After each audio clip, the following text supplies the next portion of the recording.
네, 서울 강남의 한 아파트 단지 입주자 대표회가 경비원 전원에게 해고를 통보했습니다. 최저임금 인상에 따른 관리비 부담 증가가 그 이유였는데 자세한 내용 오윤성 순천향대 경찰행정학과 교수와 강신업 변호사와 함께 알아보도록 하겠습니다. 안녕하십니까? 네, 안녕하십니까? 안녕하십니까? 먼저 사건이라고 그러면 안 되겠죠. 어떤 일인지 좀 살펴봐야 될 것 같습니다. 경비원 전원을 해고했습니다. 이유가 어디 있었나요? 네, 지난 이제 12월 28일인데요. 압구정동에 있는 구 H 아파트 거기에 있는 그 입주민 대표들이 이제 경비원들에 대해서 이번 1월 30일을 기준으로 해가지고 전원 해고하겠다라고 하는 그 해고 예고 통지서를 전달했습니다.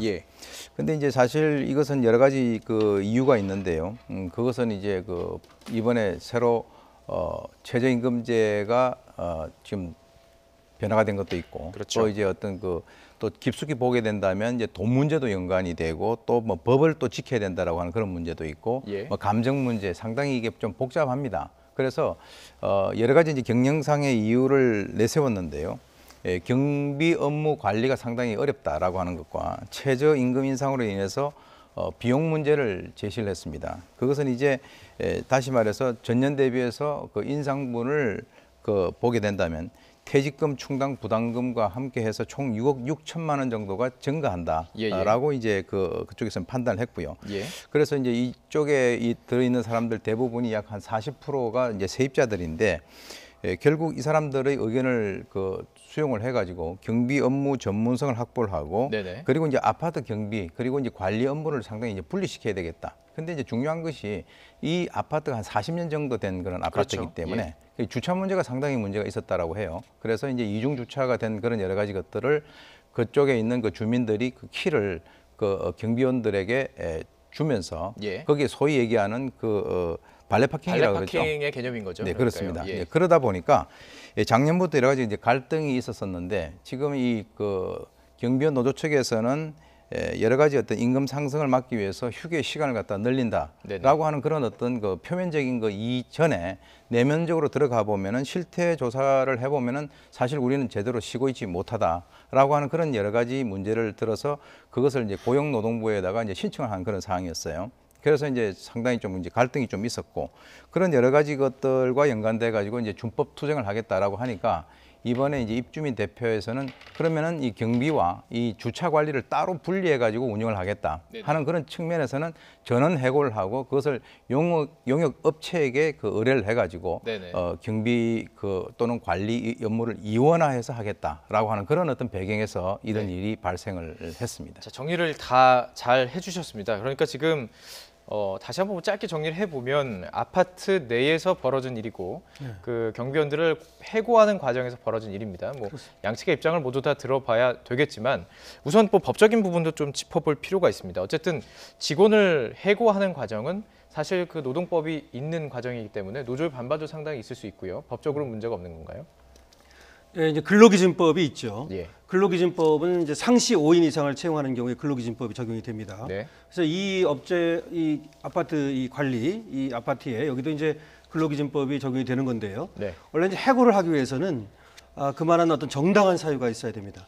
정당한 사유라고 하는 것이 이제 보통은 경영상의 긴박한 사유를 들거든요. 경영상의 긴박한 사유. 그러니까 유지하다 보면은 회사가 망할 수도 있습니다. 그렇습니다. 그래서 그러한 경우에도 이제 해고의 대상이라든가 이런 방식이라든가 이것들 선정함에 있어서 상당히 공정하고 또 정당하게 하도록 돼 있는데요. 그리고 30일 전에 이제 통보를 하도록 돼 있고요. 그래서 12월 28일 날 이제 해고 예고를 했다는 것이거든요. 그리고 1월 31일 날 해고하기로 했다는 것인데 30일 전에 통보는 한 것이죠. 이제 문제는 경영상의 긴박한 사유가 있는가라고 하는 것이 이제 문제가 되겠죠. 그래서 지금 노조 측에서는 이제 이 휴식 시간 이 연장이라든가 그 다음에 퇴직금 산정 방식이라든가 이런 것들을 변경할 용의가 있다 이렇게 얘기를 했지만 아파트 입주자 관리 회의 측에서 이제 묵살했다 이렇게 얘기를 하고 있거든요. 그래서 그런 부분에 대해서는 앞으로 좀 지금 이 노조 측에서는 나중에 이 부당 해고에 대해서 좀 다투겠다 이런 의견을 내놓고 있어서 문제가 될 여지가 있습니다. 문제가 다툴 여지는 있는데요. 일단 그 법적으로 본다면 어떻게 보십니까? 지금 다퉈볼 여지가 충분히 있다. 그러니까 지금 어느 쪽에 조금 더 기울어진 부분이 있습니까? 예. 글쎄 이제 지금 뭐 94명 전원을 해고하겠다는 것이 좀 이제 문제인데요. 전원 해고니까요. 예, 그래서 그거를 이제 용역업체를 통해서 간접 방식으로 이제 고용을 하겠다고 얘기를 하고 있거든요. 네네. 근데 사실은 이미 용역업체한테 이제 이 관리를 맡기면 그 다음에는 이제 아파트 입주자 회의하고 용역업체는 의수탁 관리가 되는 것이고, 그래서 뭐 지금 용역업체를 통해서 거기서 고용을 하도록 추진하겠다라고 말하고 있지만 전원 고용은 불가능합니다. 예.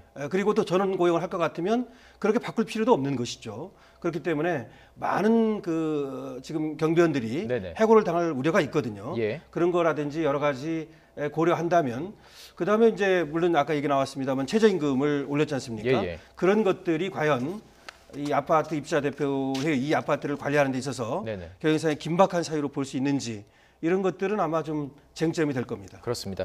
조금 전에 이제 교수님께서 말씀해 주신 대로 40년 된 아파트, 굉장히 오래된 아파트고요. 사실 뭐 지금 구체적으로 이름을 언급하지는 않지만 아시는 분도 아실 텐데 상징성 있는 아파트 아니겠습니까? 그렇습니다. 그렇기 때문에 여기서 시작된 경비원 해고가 미치는 파급력도 상당히 있을 것 같고요. 예. 그리고 그게 또 기반이 된 게 그 최저임금이 올라간 거를 지금 기반으로 하는 것 아니겠습니까? 파급력이 있을까요? 사실 이제 겉으로 보기에는 이번에 그 최저임금이 이제 인상된 것과 연관을 해서 우리가 이 얘기를 이제 어떻게 보면은 딱 그 타이밍이 맞았는데요. 사실 이러한 그 아파트가 일반적인 그런 상황은 아닙니다. 예. 다시 말해서 이렇게 40년 정도 된 아파트에서 그 굉장히 대단위로 즉 41개 동이 있다라고 하는데요. 네. 거기에서 이제 이중 주차를 하고 지금 모든 아파트에 있는 그 경비원들이 그렇게 발레 파킹을 하는 그런 데는 흔치는 거의 않거든요. 없죠. 예. 네, 그렇기 때문에 사실 이 아파트는 그 이전부터 여러 가지 어떤 그 좀 갈등 요소들이 있었습니다. 그래서 2014년에 이제 그 뭐 그쪽에서 경비원이 부당하게 대우를 한다라고 해가지고 이제 분신한 그렇죠. 그런 예. 불행한 사태도 있었고, 그렇습니다. 그래서 이제 지금 이런 여러 가지 문제와 연관을 해서 이 아파트가 상당히 주목을 받고 있는 그런 상황이거든요. 그런데 어떤 의미에서는 그 내면적으로 들어가 보면은 상당히 이 이 경비원 집단과 그리고 입주자 대표자들의 그 두 집단 중에서 상당히 그 감정적 골이 깊다 이렇게 보는 것이죠. 그래서 이번 기회에 아마 이제 입주민 대표 쪽에서는 이미 지난 그 10월 달에 입주자 대표의 회의를 통해 가지고 그렇게 하기로 결정을 했다라고 이제 얘기를 하고 있는데요. 그 과정을 통해 가지고 이번에 이제 이런 현상까지 97명인가요? 그렇게 해서 94명인데 94명의 예. 이제 그 경비원들을 해고하는 이 대량 해고 사태가 네네. 2018년 1월 달에 들어오자마자 바로 최저임금제하고 맞물려 가지고 어떻게 보면 더욱더 이제 부각되는 그런 상황이 된 것이라고 네네. 봅니다. 그렇습니다. 자, 최저임금이 올라가는 그 비용과 사실 이 아파트는 어떻게 보면 부의 상징으로 불리는 이기도 하잖아요. 네. 이것과 관련해서 뭐 지역에 있는 작은 아파트에서는 입주자 대표회의에서 결정으로 뭐 하루인가 구당 3,500원만 더 내면 고용을 유지할 수 있다. 이래서 뭐 했던 것까지 다 희자되고 있습니다. 어떻게 보십니까? 글쎄 말입니다. 이제 지금 최저임금이 올라가면서 소상공인, 그다음에 영세 사업자들은 사실 좀 어려운 점이 있고, 그렇기 때문에 정부에서 일자리 안정기금을 이제 통해서 상당히 이제 보조를 해주도록 돼 있죠. 근데 지금 이제 이 고가의 아파트고 좀 잘 사는 동네라고 이제 보는 것인데요. 국내에서 제일 잘 네, 사는 그래서 동네 지금 중 하나죠. 사실은 예. 지금 교수님께서 말씀해 주셨듯이 이 임금이 올라가는 문제, 예. 이것도 있지만 그것보다는 어쩌면 그동안의 갈등이라든가 이런 것들이 이제 표면으로 드러나는 것을 좀 볼 수 있고요. 예. 물론 이렇게 볼 수는 있겠습니다. 지금 이 아파트가 좀 주목받는 이유는 이것이 다른 아파트로 계속해서 도미노 현상처럼 퍼져나갈 가능성이 지금 우려되는 것이죠. 네. 왜 그러냐면 2020년까지는 최저임금을 1만 원으로 올리도록 돼 있거든요. 그래서 올해는 7,530원이지만 몇 년 내에 10,000원까지 올라간단 말입니다. 이렇게 되면은 사실 일자리 안정기금이 이 아파트까지도 보조해주기는 어렵거든요. 네. 그것은 이제 상공인들이라든지 영세 사업자를 보조해주는 거니까요. 이런 것들을 염두에 두고 예. 선제 어떤 그 대응을 하는 것으로 볼 수도 있어서 네네. 여기에 대해서 조금 우려가 되는 면이 있는 겁니다. 왜 그러냐면 지금 중장년 남성들의 일자리로서 이 아파트 경비원이 굉장히 중요한 그렇죠. 일자리원이거든요. 그렇습니다. 그렇기 때문에 이번에 이제 이것이 이렇게 돼서 모두 고용이 이제 또 해고가 되면 네네. 다른 아파트로 이제 도미노 현상이 있을 수 있어서 좀 우려가 되는데요. 어쨌든 간에 용역업체를 통해서 이제 간접 고용을 한다 그러는데 네네. 그 대법원 판례에 의하면 말이죠. 이렇게 되면은 나중에 퇴직금 같은 것들이 이제 문제가 됩니다. 예를 들어서 만약에 이 용역업체가 말이죠. 관리업체가 도산을 한다든지 하는 예. 경우에 예. 그러면 이 근로자들이 아파트 입주자 회의를 상대로 해서 이 퇴직금이라든지 이런 것들을 요구할 수 있는가 네네. 이런 거에 대해서 대법원 판례는 부정적이거든요. 그래요. 예. 왜냐하면은 실질적 어떤 근로관계, 종속적 근로관계가 있어야 되는데 그것은 이제 그 용역업체하고 있는 용역업체가 것이지. 있으니까요. 예, 그렇죠. 예, 예. 아파트 입주자 회의하고 있는 것은 아니거든요. 예. 그런 문제들이 이제 앞으로 발생할 우려가 있습니다. 그렇습니다. 이번 기회에 어쨌든 그 용역업체를 끼고 고용하는 과정도 한번 짚어볼 필요는 분명히 있는 것 같아 보입니다.